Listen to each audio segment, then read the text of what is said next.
అంటే ఇప్పటి వరకు అంటే సినిమాలు ఇప్పటి వరకు మీరు చేసినవి అప్పట్లో యాక్టింగ్ వేశారు ఇందాక మనం మాట్లాడుకున్నట్టు. ఇప్పటికీ యాక్టింగ్ అంటే ఇంప్రూవ్ అవుతుంది, యంగ్ డైరెక్టర్స్ వస్తూ ఉన్నారు, సో సినిమాలు హిట్ అవుతున్నాయి. అంటే అప్పట్లో నరేషన్ ఎలా ఉండేది సార్? నరేషన్ ఇప్పుడు విన్నప్పుడు అంటే ఏమైనా ఇంచుమించు ఉండేవా సార్? అప్పుడు స్క్రీన్ ప్లే మీద ఐడియా ఎక్కువ ఉండేది, ఇప్పుడు ఎలా ఉంది సార్? అయ్యో ఇప్పుడు ఇంకా ట్రమెండస్ ఇంప్రూవ్మెంట్ సార్ అన్నీ చూస్తున్నారు.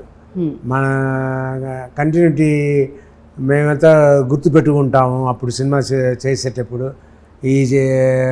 మేము అంటూ ఉంటాము, సార్ లెఫ్ట్లో వాచ్, రైట్లో రింగ్, ఇలా ఉండాలి అని మేము ఎక్కువ చూసుకుంటాము. డైరెక్టర్, అసిస్టెంట్ డైరెక్టర్ అడిగినప్పుడు మేము పార్టిసిపేట్ చేస్తాం ఇలా అని. ఓకే. కానీ ఇప్పుడు అన్నిటికీ ఓ డిపార్ట్మెంట్ ఉంది, అందరూ భలే రాసి పెట్టుకుని ఈ వాచ్ ఇక్కడ ఇందులో కట్టానా, ఇందులో కట్టారు సార్, నాకు డౌట్ చూడండి ఈ వాచ్ కట్టానా లేదా అంటే ఆ ఫోటో తీసుకొచ్చి చూపిస్తారు. సో అంత ఇంప్రూవ్ అయ్యారు. సో అన్నీ మనకు చూపించేస్తారు.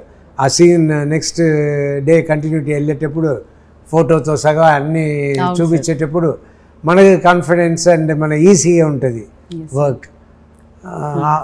అప్పట్లో మేము